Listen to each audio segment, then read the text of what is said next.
오늘은 주님의 은혜의 해. 우리가 세월이 지나가면서 참 금년 한 해가 큰 성공을 하고 금년 한 해 큰 복을 받았다 할 때에 참 장모님 덕분에, 삼촌 덕분에, 아버지 덕분에, 누구 덕분에 금년 한 해 큰 빛을 보고 참 잘 살았다. 사람이 한 해가 지나면, 새해가 되면 뭔가 이렇게 구상을 하는 거예요. 여러분, 대나무가 곱고 길게 자라는 것은 매듭이 있어서 그렇다더라고요. 그러니까 해가 바뀌고 달이 차고 이러면 또 매듭이 지어져요. 한 해가 지나고 그러다 보면 우리가 천당 가는 거예요. 인생이 여러분 70, 80 매듭을 지으면 천국 가는 거예요. 그래서 해가 지날 때마다 금년 한 해 동안 내가 어떤 해인가, 금년 한 해가 특별히 내가 참 전무한 복을 받고 큰 성공을 이루고 인생 대박이 터지고 그런 해가 있을 거 아닙니까? 살다 보면 어떤 해는 아주 사업도 잘 되고 큰 그런 때가 있고 어떤 해는 참 많이 힘들고 아주 암 수술을 하고 큰 고통을 치른 해도 있을 것이고 또 어떤 해는 새해가 지나면 참 금년 한 해가 장족의 발전을 이루었고 금년 한 해가 큰 부흥의 때였다. 이 때가 있고 다 기한이 있는데 여러분 이 한 해 동안 금년 한 해 동안 특별히 우리 주님의 은혜가 많았다. 그런 해가 되기를 바라는 거예요. 사람이 성공한 사람들 얘기를 들어보세요. 장로님, 권사님 어떻게 그렇게 사업도 잘하고 어떻게 그렇게 큰 축복을 받았습니까? 물어보면 하시는 말씀이 다 하나님의 은혜지요. 하나님이 여러 가지로 은혜를 베풀어 주시고 전우를 들으시고 관계를 새롭게 하시고 만남의 축복을 주시고 건강을, 가정을, 자식을 하나님께서 지켜주시니까 그때 그게 은혜 받았다. 이 은혜란 말은 선물이다, 공짜다 그런 말이에요. 하나님께서 여러 가지로 복을 주시고 은혜를 주시고 선물을 주실 때 우리가 잘 되는 거죠. 한 해 동안을 남달리 참 우리 주님께서 큰 은혜를 베풀어 주신 해다. 금년 한 해 동안 내가 어떤 해보다도 많은 복을 받았다. 금년 한 해 동안은 내가 최고의 해, 대박, 대상을 받고 그런 소리를 해야 되는 거예요. 여러분 창세기 26장 12절에 보면 이삭이라는 사람이 성경에 누구보다도 비실거리고 약하고 찌질이 같은 사람이 이삭이에요. 이삭이 왜 약했을까요? 제가 어떤 데 가서 물어보니까 엄마가 90살에 낳았기 때문에 애가 약하다는 거예요. 90된 할매가 애를 내보세요. 찌찌가 나오겠어요. 애가 뭘 빨아먹었겠어요. 아버지는 100살이고 엄마는 90에 아기를 낳았으니까 얘가 태어날 때부터 비실비실 맨날 약하고 배다른 형님 이스마엘에게 희롱이나 당하고 너다지 우물 뺏기는데 은사받은 사람이 이삭이에요. 여러분 이삭 같은 신랑하고 결혼하면 돈이 안 됩니다. 하여튼 약해 빠져가지고 남들 앞엔 착하다 소리는 독차지하고 인생에 도움이 안 되는 사람이 저런 사람. 몸이 약하지, 희롱당하지, 얻어 터지지, 맨날 왕따 당하지. 너다지 우물 뺏기는데 은사받은 사람이 저 사람이에요. 이삭은 100세에 낳은 아브라함의 아들 이삭은 너무너무 약해 빠져가지고 참 사람이 되겠나 싶었는데 창세기 26장 12절에 가보면 그 해에 그 연도에 그 해에 하나님께서 100배의 결실을 주시니 100배의 결실을 주시니 마침내 거부가 되었다. 마침내 거부가 됐다는 거예요. 여러분 거부에 대해서 거부감을 가지지 마세요. 무슨 뭐 기복주의 타령하고 뭐 복 타령하는 게 아니에요. 복 있는 사람이 되어서 갑질의 영감을 받아서 7배의 권능을 받아서 100배의 결실을 받아서 여러분 1000대까지 복을 받아서 그렇게 사는 게 좋겠어요. 빌어먹고 빚지고 가난하고 쪼들리고 그렇게 살아가는 게 좋겠어요. 여기서 지금 그걸만 이 사람은 원래 체질이 이 사람은 원래 성장 과정이 100세에 난 아들이기 때문에 너무너무 못 얻어먹고 못 자라고 해서 아주 출생 시기부터가 약한 사람이에요. 약골이에요. 체질이 약하고 배다른 형님 이스마엘, 힘이 센 이스마엘에게 두드리 맞고 희롱당하고 핍박받고 자란 아이기 때문에 이삭은 여러분 너무너무 약하니까 하나님이 그냥 복을 줘가지고는 값으시키도 안 되고 그냥 갑질의 영감 정도 가지고는 본전치기도 안 되니까 100배로 갖다가 하나님께서 결실케 하시니 그 해에 그 연도에 마침내 거부가 되었더라. 티끌모아 태산이라고. 처음부터 잘 나간 사람이 아니라니까요. 한 방에 인생에 대박이 터진 게 아니고 이방 나라 가서 블레셋 지역에 가서 농사를 해먹는데 아주 상황이 배경이 조건이 분위기가 환경이 안 좋아요.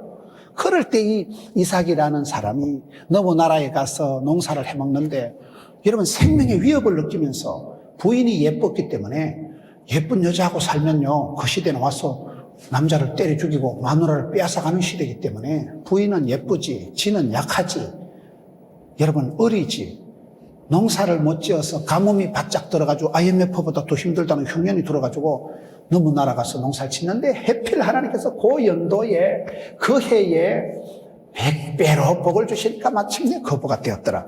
그리고 이삭이 그때부터 벌떡 일어나서 어디 가도 떨지도 않고 쫄지도 않고 굴하지도 않고 도도하게 거침없이 하이킹을 하게 되는 거예요. 우리의 인생도 그렇다고 보는 거예요. 여러분, 우리의 인생이 살아가면서 하나님께서 참 그 해에 2009년도에 남달리 은혜를 베풀어 주셨어. 은혜가 뭐예요? 하나님이 봐주신다, 공짜다, 선물인다, 도와주신다, 그 말이에요. 은혜를 많이 받은 사람이 복 있는 사람이에요. 내가 똑똑해서 지혜로워서 건강해서 인생을 성공적으로 살아가는 게 아니에요. 긴 세월 살아보면 하나님께서 얼마나 그 사람을 싸고 도느냐, 하나님이 그 사람을 얼마나 복을 주시냐에 따라 다 달렸더라고요. 그렇잖아요. 주변에 보세요. 참 김집사는 은혜가 많다. 참 하나님께서 김집사 가정을 꼭 붙들어 주시는 거라. 전후를 들으시고 악하고 더러운 곳에서 지켜주시고 환난은 벗어나게 하시고 피할 길을 열어주시고 고통의 때는 감해 주시고, 그러면 그 사람은 잘 되는 거예요.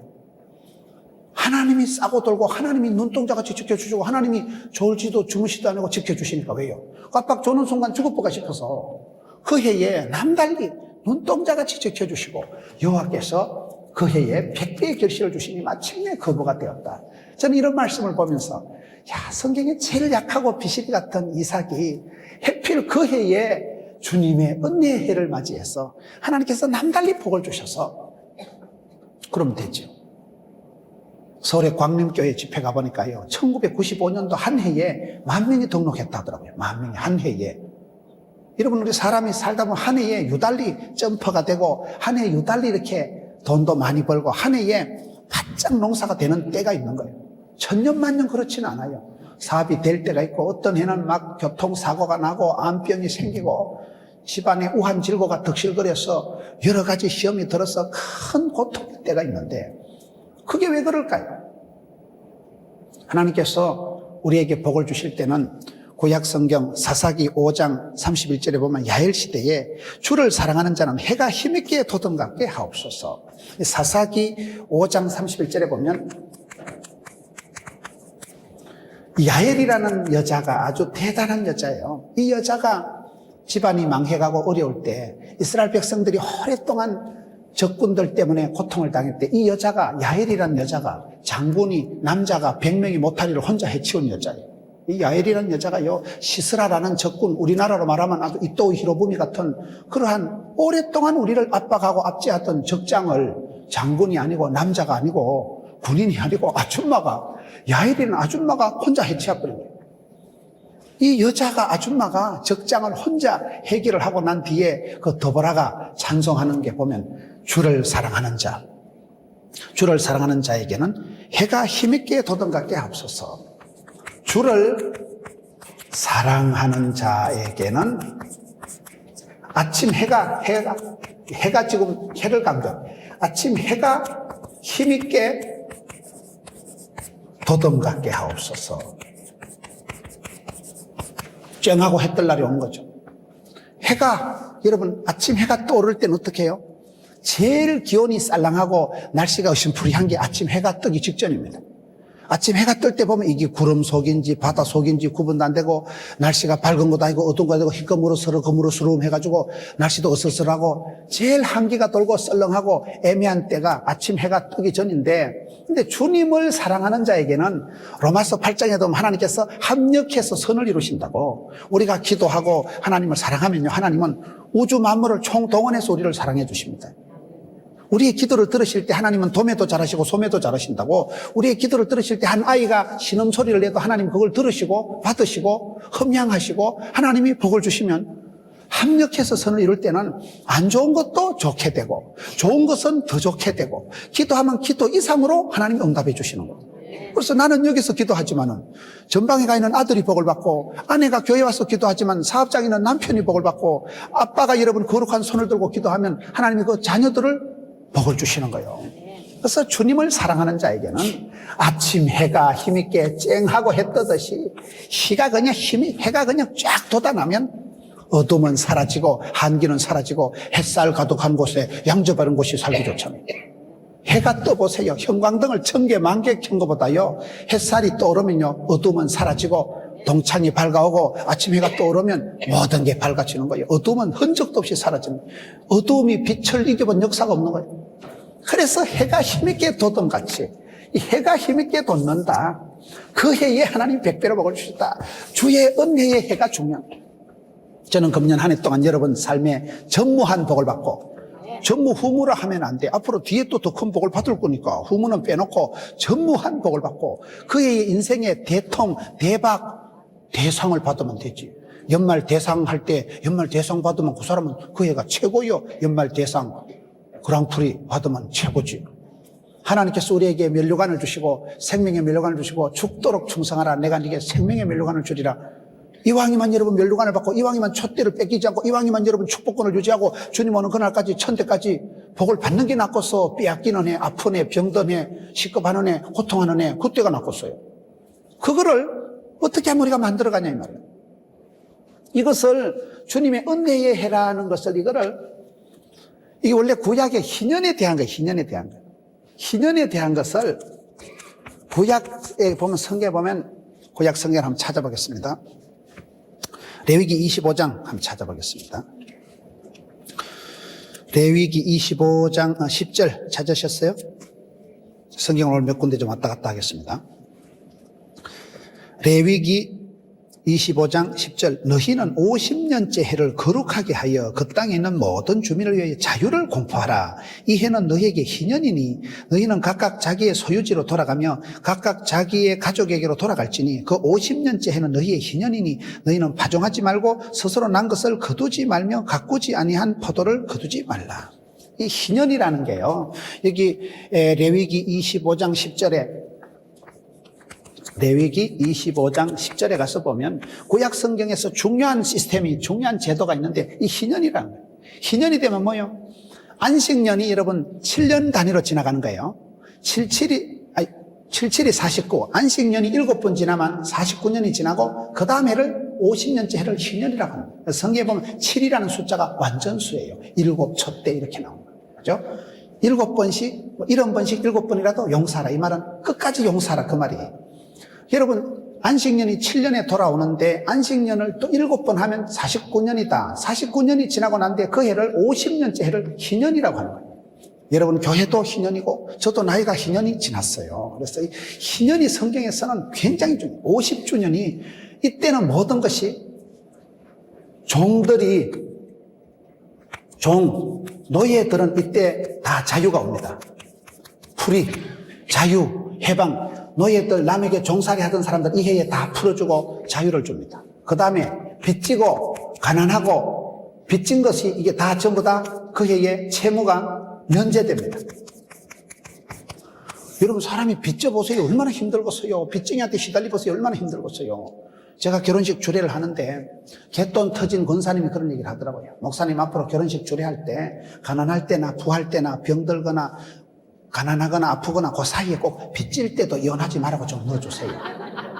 자기가 갯돈이 터져가지고 빚을 집으니까 시급한 빚쟁이한테 시달리보니까 이게 막 사는 게 아니고 밤에 잠을 자도 다리 뻗고 잠을 못 자고 그래서 이 빚질 때도 무시하지 말고 사람이 빚지고 어려울 때도 좀 애미기지 말고 빚질 때도 이혼 안 하도록 그 주례 사이에 좀 넣어야 된다는 거예요. 가난할 때나 부할 때나 빚질 때도 이혼하지 말고. 얼마나 빚쟁이한테 시달렸습니까? 사람이 사는 게 아니라는 거예요. 그런데 희년이 오면요, 종들도 노예들도 자유, 빚지고 채무, 그런 가난한 것도 다 면제. 이게요, 이때요, 땅들도 쉬어야 돼. 땅들도 힘을 주고 농사도 안 짓는 거예요, 농사도. 그 해는 농사도 안 짓고요, 그냥 밭에 난 포도나 이런 것도 억지로 다 따지 말고, 나그네들도 따먹고, 남들도 따먹고, 가난한 사람들도 따먹고, 땅도 쉬게 한 거야, 땅도. 남에게 여러분 팔려간 땅도 그 해는 다 자기가 돈을 주고 물을 짜다. 성경에 보면 물은다는 것이 물을 짜. 물을 짜. 물을 짜가 뭐예요? 내가 너한테 땅이 팔려갔다 하면요, 내가 돈이 없으면 내 가족 중에 집안 사람 중이라도 돈 많은 사람이 그거를 물러주고 사준다 이 말이에요. 그게 이 모든 게 지금 무슨 얘기를 하는가 하면 이 희년이 오면, 그 해가 오면, 주님의 은혜의 해가 오면 해를 년이라 하잖아요. 헛년이 지나가고 새년이 오고 이런 말 하잖아요. 어떤 년은 생각하면 아쉽고 어떤 년은 생각하면 그 발음 잘해야 됩니다. 그 잘못하면 욕같이 되니까. 해가 지나가는데 빚지고 가난하고 그래가지고 살다가 희년이 오면 50년째가 되면 모든 게 자유고 해방이고 그 말이요. 이거를 한마디로 자유가 오고 기쁨이 오고 면제가 되고 탕감이 되고 쉼이 오는 것은 사실은 예수님께서 오셔야 되는 거예요. 예수님께서. 그거를 이 누가복음 4장에서 이사야 61장에서 얘기한 거예요.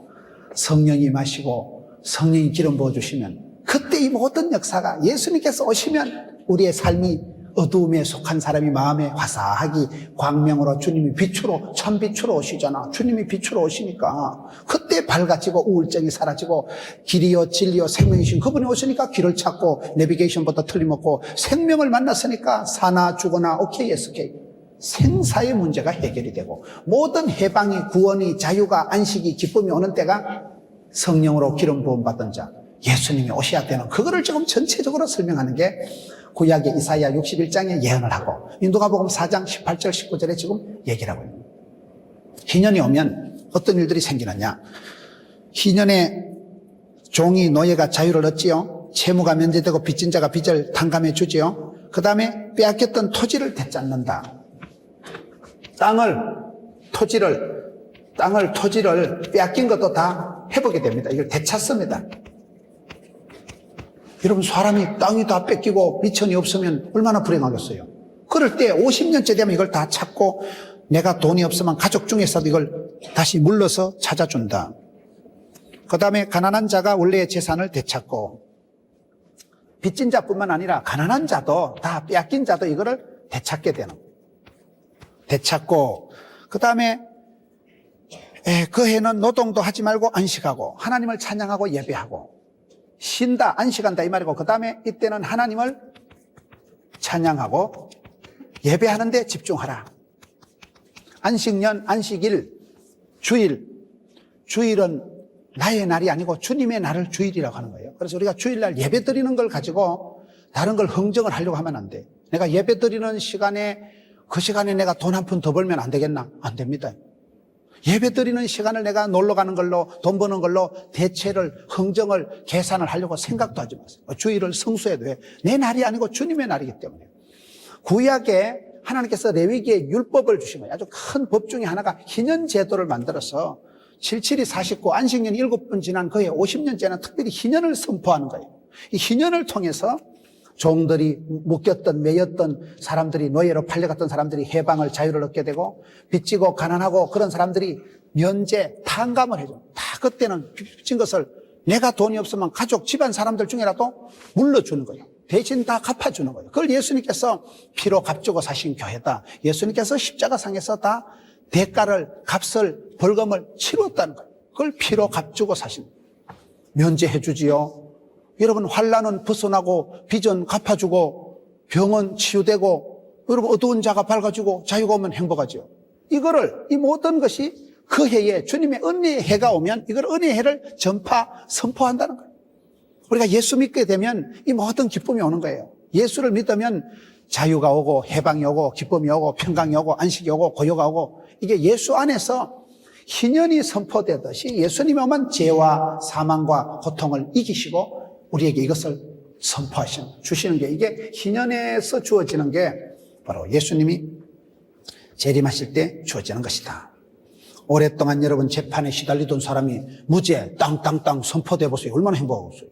재판을 안 받아본 분들은 모르지만은 여러분 재판에 시달리고 법정에 불려 다니다가 마지막 최종 선고 무죄 땅땅땅 그게 지금 그 해에 모든 것이 시달리던 고통당하던 것이 무죄가 선포되고 최고의 해가 되고 전무한 해가 되고 회복의 해가 되고 이것이 예수님이 이 땅에 오셔서 예수님이 하신 일이 이 희년에 되어진 일이 예수님이 오신 주님이 은혜로 공짜로 선물로 우리에게 베풀어 주신 것과 똑같기 때문에 은혜의 해를 전파한다. 희년을 선포한다. 이 말이 지금 같은 말로 흘러가고 있는 거예요.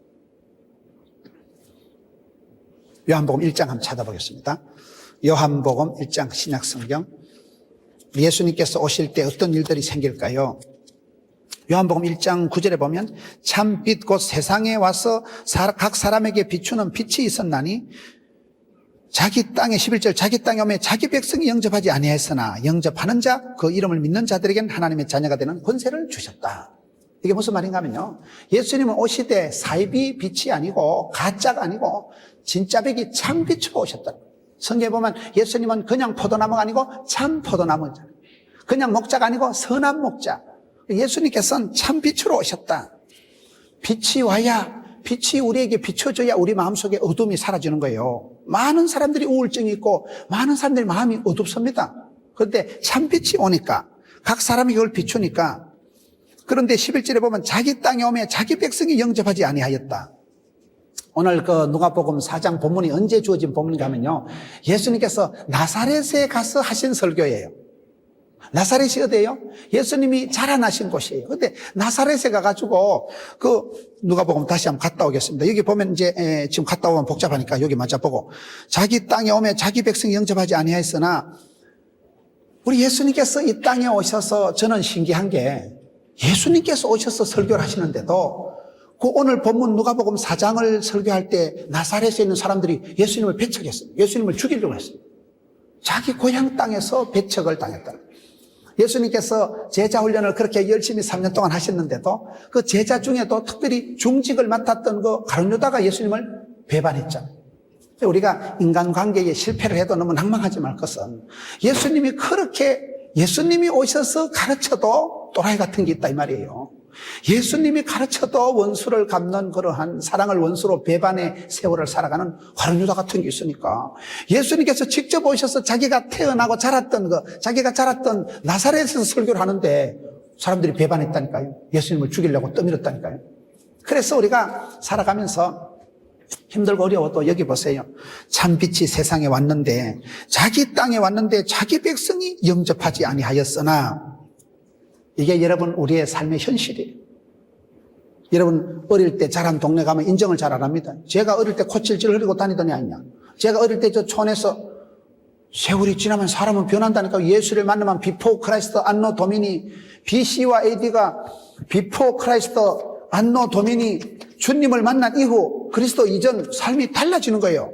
달라지는데 어떤 사람은 달라진 걸 인정을 안 하고 촌에 어릴 때 무식하고 가난하고 병들고 그때 찌질이 같은 모습만 생각할 때가 많다 이 말이에요. 그게 여기 현실이에요. 자기 땅에 왔는데 자기 백성이 리젝트하고 영접하지 아니하니 12절에 그러나 영접하는 자는 하나님의 자녀가 되는 특권을, 권세를, 상속권을 주신다는 거예요. 모든 건 네가 선택, 판단, 결정합니다. 믿는 자는 구원이요 불신자는 지옥이요. 이게 그냥 선택이 주어지는 거예요. 내가 믿든지 안 믿든지 내가 하는 것이지만 믿으면 구원, 안 믿으면 영영한 형벌에 떨어지는 게 성경이 가르치는데, 인격적으로 내가 판단하는 거예요. 14절의 말씀이 육신이 되어 우리 가운데 거하심에 은혜와 진리가 충만하더라. 16절 보세요. 우리가 다 그의 충만한 데서 받으니 은혜 위에 은혜로라. 예수님께서 이 땅에 오실 때 참 빛으로 오셨다는 거예요. 요한복음에 1장에 보면 참 빛으로 오셨는데 그 빛을 맞아주고 영접하고 받아들이는 사람은 여러분 하나님의 자녀가 되는 특권을, 상속권을 얻게 되고, 이 빛을 거절하고 리젝트한 자에게는 영영한 형벌에 떨어지게 되는데, 이 모든 것이 하나님이 은혜 위에 은혜다, 은혜 위에 은혜다, 이 말씀이 좋잖아요. 우리가 은혜만 받아도 좋은데, 은혜도 이게 은혜, 은총이란 말이 이게 아주 공짜 선물이란 말이라니까요. 여자 팔자가 중국의 자금성에 가면 방이 9,999칸이라 하더라고요. 중국 사람들 굴을 좋아하잖아요. 9,999칸이면 한 방에 하룻밤을 자도 10년을 돌아가면서 자야 됩니다. 그렇게 자금성에, 황제 성에 방이 많고, 방이 많다는 말은 궁녀가 많아. 무수리, 나인, 따까리, 시녀, 궁녀들, 내시들이 많아요. 그게 가보면. 궁녀들이 천지백가리에 버글버글한데, 수많은 궁녀들인데 황제가 지나가다 어머 너무 이쁘다. 황제가 찌뽕하면 그날부터 마마가 됩니다. 연생이가 마마 되잖아요. 그 연생이라는 탤런트 배우 이름이 은혜더라고요. 박은혜 알아요?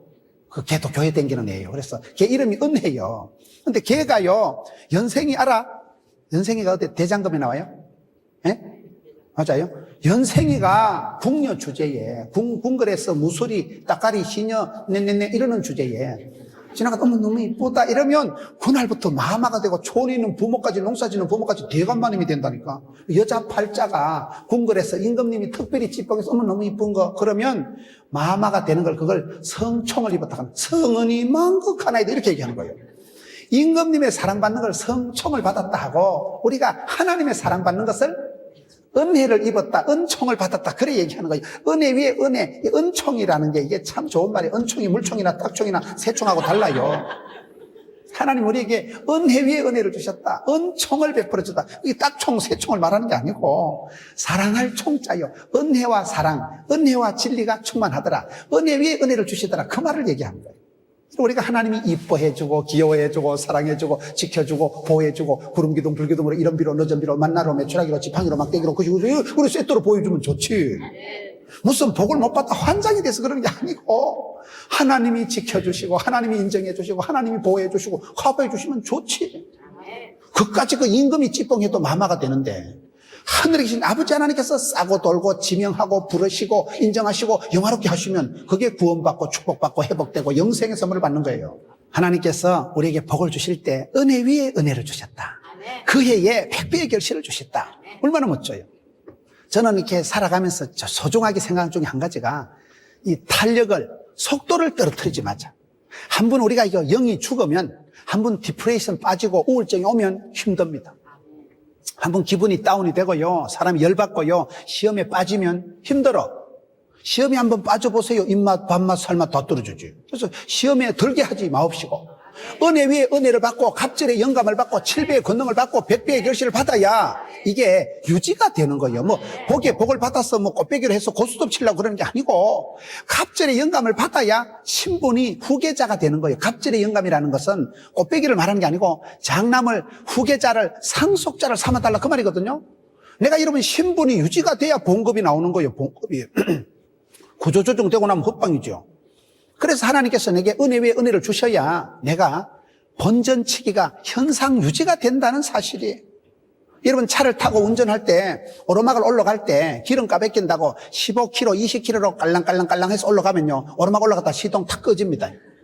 그러면 기름이 아까워도 여기서도 붓굿이 알아, 붓굿이를 넣고 붕 해야 오르막을 휘떡 넘어가는 거예요. 미리 가속도를 밟아가지고. 감이 오십니까? 그래서 우리가 이 10년 벽도에 주여 은혜 위에 은혜를 주시고 주의 은혜의 해를 주시고 갑절의 영감을 주시고 100배의 결실을 받아야 11월, 12월 되면 깔랑깔랑 하다가요, 본전치기 하고요, 이 해가 넘어갑니다. 세월이 그렇더라고 보니까요. 내가 권능을 받아야 마귀를 대적하고, 성령으로 기름 부어주셔서 은혜와 능력을, 근세와 능력을 더입어야 마귀를 대적하고 내가 본전치기가 된다는 사실이에요. 속으로 성령 충만, 겉으로 하나님의 전신갑주를 입어가지고 우리가 완전 무장해서 언놈 때리잡으려고 그러는 게 아니고, 내가 성령 충만 받아야 죄를 짓지 않고 성령 충만 받아야 내가 유지가 된다는 사실이에요. 그리고 마귀에게 공격을 당할 때 내가 하나님의 전신갑주를, 복음의 신발, 진리의 허리띠, 의의 흉배, 구원의 투구, 믿음의 방패, 성령의 검을 빼들어야 삽니다. 내가 전투경찰이 여름에 덥다고 반추만 입고 엄매 시원한 거 그러다가요, 화염병 날라오면 눈티 방태이 됩니다. 전투경찰은, 군인은요, 완전 무장을 하고요, 워카를 신고 막 철모를 들고 이래야 막 보람찬 하루 일을 끝마치고서 그래 제대를 하고 전역을 하고 엄마 품에 오지. 군인이 제대 일주일 앞두고 지뢰 밟아가지고 터져가지고 그럼 좋겠어요 그게요? 내 죽음을 알리지 말라 그러면 안 되는 거예요. 살아야 돼. 살아야 돼. 군인은 살아야 되는 거예요. 적을 이기고 자기를 보호하고 사는 게 군인이지. 지가 죽으면 되겠어? 지도 죽고 나라도 망하고 큰일 나는데. 그래서 성경에 말하는 이것은 무슨 우리가 뭐 복에 환장이 돼서 그런 게 아니고, 은혜의 은혜를 받아야, 갑절의 영감을 받아야, 7배의 권능을 받아야, 100배의 결실을 받으면 본전치기 현상 유지가 된다 그 말입니다. 그게. 그래서 저는 살아가면서도 영적인 속도감을, 탄력을 잃어버리지 마자. 주마 가편 뭐요, 달리는 말의 궁디를 때립니다. 그래야 점점 이게 속도가 유지가 되고 계속 이게 은혜 위에 은혜가 부흥 위에 부흥이 되지. 마태복음 25장 29절에 보면요, 무릇 있는 자는 받아서 더 풍성하게 되고 없는 것들은 있는 것도 뺏긴다는 말씀입니다. 여러분, 내가 은혜를 잃어버리면 맞아 있는 은혜도 날아가요. 그래서 할 수 없이 은혜 위에 은혜를 받고 할 수 없이 은혜 위에 은혜가 있어야 할 수 없이 그 해에 백배의 결실을 받아야 금년 농사가 마무리가 되고 갈무리가 되고 새해를 기쁨으로 맞이할 수 있다 이 말이에요. 농사가 다 이제 해거리를 한다고요. 해거리가. 그래서 여기 말하는 것은 이 희년을 말하는 것이다. 우리가 주님의 은혜의 해를 받아야 되는데 하나님께서 우리에게 주시는 이 그 해에 하나님께서 백배의 결실을 주시면 이 희년의 자유가 기쁨이 안식이 평강이 다 주어지는 거예요. 그거를 받기 위해서는 어떻게 해야 되느냐. 오늘 이게 성경 말씀을 보면 다시 오늘 본문으로 갑시다. 누가복음 4장 17절 한번 보세요. 선지자 이사야의 글을 드리거늘 책을 펴서 이렇게 기록된 데를 찾으시니 곧 주의 성령이 내게 임하셨으니 이는 가난한 자에게 복음을 전하게 하시려고 내게 기름을 부으시고 나를 보내사 포로된 자에게 자유를 눈먼 자에게 다시 보게 함을 전파하며 눌린 자를 자유롭게 하고 주의 은혜의 해를 전파하게 하려 하심이니라. 감이 오지요? 이게 지금 전부 같은 말로 연결된 거예요. 어떻게 우리가 이 주님의 은혜의 해를 감당을 하느냐. 이게 이사야의 글을 좀, 그럼 이사야의 글을 한번 찾아봅시다. 이사야 61장 보세요. 구약 성경 1042페이지로 갑니다. 1042페이지 이사야 61장. 예수님께서 지금 이사야의 글을 인용하시는 거예요. 이사야의 글을 인용할 때 이때가 나사렛에서 사시는데 나사렛에서 여러분 미안합니다. 다시 누가복음 4장으로 한번 가봅시다. 누가복음 4장으로 다시 돌아갔다 조금 있다 이사야 61장으로 올 겁니다. 누가복음 4장에 보면 여기 이제 18절 19절에 설교를 하시잖아요. 그리고 그 뒤쪽으로 가서 보면 이 사람들이요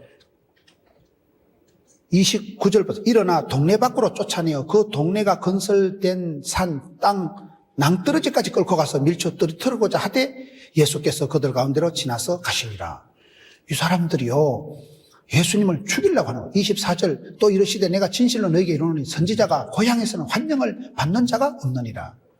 나사렛에 와서 좀 이렇게 예수님께서 친히 오셔서 희년을 선포하고 주의 은혜의 해를 선포하는데 이 작것들이 그거를 받아들이질 안 하고 예수님을 죽이려고 낭떠러지 가서 확 떠밀어 하는 거예요. 예수님께서도 참 선지자가 고향에서 인정을 못 받는구나. 이것이 이 시대도 그렇습니다. 여러분 은혜 충만해서 열심히 신앙생활 하면요 가족이 제일 반대합니다. 갑자기 내일부터 새벽을 깨우리려다 이러면요 신랑이 네가 미쳤나 광신도가 됐냐 왜 그러냐 대충 일주일에 한 번만 가서 눈도장 찍으면 되지 그렇게 생각을 하지 열심히 내가 신앙생활 하려고 하면요 가족이 제일 반대해. 가족이 원래 선교사 나가려고 할 때요 가족이 반대하면 확실히 하나님의 뜻이다 그런 말이 있어요. 가족이 가까운 사람들이 제일 우리를 무시하는 거예요. 나를 잘 아는 사람이 고향 사람들이 무시하는 거예요. 제가 한 번은 고향 땅에 가서 집회를 했더만은요, 고향에 아는 형님뻘 되는 분이, 아따, 문어이 많이 컸다? 컸지? 옛날에 코칠절로 다니는 문어이가 아니라니까, 지금요. 하나님의 백성들은 잘하는데, 아니, 하나님께서 은혜의 해를 선포하고, 희년을 선포하는데도 자기 백성들이 거절을 하고, 예수님을 낭떠러지 끌고 가서 확 떠밀어 보려고 하고, 고향 땅에서 대접을 못 받은 분이 예수님. 저는 이 말씀을 보면서, 우리가 여러분 살아가면서, 이 완벽주의를 버려야 돼요. 완벽주의. 모든 사람에게 사랑받고 칭찬받으려고 꿈도 꾸지 마세요. 모든 사람에게 사랑받는 건 불가능한 거예요. 그건. 여러분 한 여자가 모든 사람을 사랑하는 건 그건 바람 피우는 거예요. 그건. 모든 사람에게 진실한 건 그건 사입입니다. 어떻게 모든 사람에게 진실해? 이 남자한테도 사랑하고 저 남자도 좋아하고 이 남자도 아깝고 그거는 바람난 여자지 그거는. 사람은요 그렇게 안 되는 거예요. 모든 사람에게 칭찬받고 인정받으려고 하기 때문에 사람이 문제가 오는 거예요. 거짓말이 되는 거예요. 그래서 우리는 아무리 내가 착하게 선하게 살아도 예수님께서도 고향 땅에 자라신 나사렛에 와서 이렇게 배척을 당하고 동네 밖으로도 쫓아내가지고 낭떠러지 가서 밀쳐 떨어뜨리고자 하되 예수께서 그들 가운데로 쏙 빠져나가지고 지나가시더라. 이게 지금 오늘 설교를 하신 이 희년의 해, 주의 은혜의 해를 선포하신 그 땅이요. 나사렛에서 이런 꼴을 당하는 거예요. 예수님께서 그렇게 심혈을 기울여서 애지중지 키웠던 애 제자 가룟 유다에게 배반을 당합니다. 그래서 여러분들이 인간관계의 쓰라림을 맛보고 인간관계의 고통을 누릴 때 예수님께서도 12명 키워가지고 한 놈한테 배반당했는데 예수님께서 자기가 자란 마을에 나사렛에 가서 이렇게 귀한 예수님의 사역의 핵심이 이거거든요. 이사야에서 외치는 그게 핵심이 이건데 이것을 선포하고 그 자리에서 죽을 뻔하신 거예요. 그 자리에서 사람들이 막 배척을 하고 욕을 하고 예수님을 끌고 가가지고 낭떠러지 확 떠밀어 보려고 한 때가 바로 이게 누가복음 4장에 나온다. 다시 돌아가서 이 누가복음 4장 17절에 선지자 이사야 글을 보라 했거든요. 그래서 선지자 이사야 글을 보는 거예요. 다시 이사야 61장으로 가서 이사야 60장, 61장은 뭔가 하면 한마디로 회복을 포로로 잡혀있는 이스라엘 백성들에게 너희들이 바벨론 포로에서 해방이 되고 자유가 되고 너희들이 이제는 눈치 보고 너한테 꼴려서 살아가는 그런 노예가 종이 아니고 너희들에게 자유가 온다. 마치 구약시대 레위기에서 선포한 50년째 희년이 오면 빚진 자가 탕감되고 노예된 자가 자유가 오듯이 지금 그걸 얘기하는 거예요. 하나님의 성읍, 시온산, 거룩한 성, 시온의 회복, 이스라엘의 회복을 가르쳐주는 게 이사야 60장, 61장이거든요. 다시 봅시다. 이사야 61장 1절. 주 여호와의 영이 내게 내리셨으니 이는 여호와께서 내게 기름을 부으사 가난한 자에게 아름다운 소식을 전하게 하리 하심이라. 나를 보내사 마음이 상한 자를 고치며 포로된 자에게 자유를, 갇힌 자에게 노임을 선포하며 여호와의 은혜의 해와 우리 하나님의 보복의 날을 선포하여 모든 슬픈 자를 위로하되 무릇 시온에서 슬퍼하는 자에게 화관을 주어 그 죄를 대신하며 기쁨의 기름으로 그 슬픔을 대신하며 찬송의 옷으로 그 근심을 대신하시고 그들이 의의 나무 곧 여호와께서 심으신 그 영광을 나타낼 자라 일컬음을 받게 하리 하십니다. 이게요, 굉장한 말씀인데 저와 여러분 읽을 때는 굉장하게 느끼는 거예요. 너무 위대한 선포를 하니까. 빚더미 시달리던 사람은 오늘부터 내가 다 탕감, 다 면제해 줄게. 얼마나 좋겠어요. 감옥에 갇혀서 에사슬에 묶여가지고 재판받던 사람이 무죄, 땅 하면 얼마나 좋겠어요. 여러분, 너무 집에 팔려가가지고 노예로 살던 사람이 자유를, 해방을 선포한다는 거거든요. 우리는 노예가 안 돼봤기 때문에 그걸 잘 모르는 거예요. 빚더미 안 시달려 본 사람은요, 탕감, 채무가 면제되는 게 얼마나 행복한지 모르는 거예요. 신용불량자가 여러분 신분이 회복되는 게 얼마나 좋겠어요. 신분이라는 게 이게요, 어떨 때 내가요, 카드를 끌고만 돈이 안 나오잖아. 왜? 마이너스 카드니까 돈이 안 나오지. 들어있는 게 없으니까 안 나오지. 여러분, 신분이 얼마나 중요해요. 여러분, 외국을 가보면요, 공항에 들어갈 때 그 여권, 패스포드가 얼마나 중요하다고. 여권 없으면 큰일 나는 거예요, 그거는요. 비행기를 타고 갈 때 옆에요, 흑인이 앉아가지고, 주로 외국분들이 보면 궁뎅이가 커. 히프 한 짝만 해도 내 의자까지 다 밀려와가지고 막, 이따만한 사람이 앉아있으면 중간에 화장실도 맘대로 못 가. 갑갑합니다. 아이고, 얼자리 잘못 잡았다 해가지고. 그 덩치 큰 사람이 앉아가지고 있다가 약간 내가 멸시를 하고, 몸매 관리도 못하고 말이야. 뚱뚱한 사람이 있으니까 내가 힘들다 생각을 하다가, LA 공항에 내려가지고, 여러분, 입국 수속 밟아봐. 그 사람은요, 미국 시민권자는요, 쑥 들어가. 근데 우리는 미국 시민권이 아닌 사람은요, 거기에 서서 막 눈가리 사진 찍고, 지문 찍고, 신발 다 벗어보라 하고요, 허리띠 벨트 조사 다 하고요, 완전히 무슨 범죄자, 테러리스트 취급을 하고, 여행 가방 탈탈 털어 다 조사한다니까. 왜요? 신분이 미국 시민권자가 아니니까 그런 거예요. 그 신분이라는 게 그렇게 중요한 거예요. 신분이라는 게. 우리가 볼 때는요, 색깔이 거시기 하지만은, 신분이, 그 사람은 미국 시민권자는 그냥 도도하게 거침없이 미국 시민권자, 줄 서는 줄이 달라, 줄이. 시민권자가 아닌 사람 따로 줄 서가지고요, 줄 1시간 서가지고요, 막 눈가리 사진 찍고, 그때 얼마나 인간적으로 생각하면 자존심 상한다. 그런데 또 저 동남아나 이렇게 약한 나라 가봐. 대한민국 패스포트만 있으면 통과해요, 그냥. 그래서 중국 같은 데 가서 여권 잊어먹으면요, 여권 하나에 막 100만 원에 1000만 원에 팔리고 이런다 하더라고. 비싸다.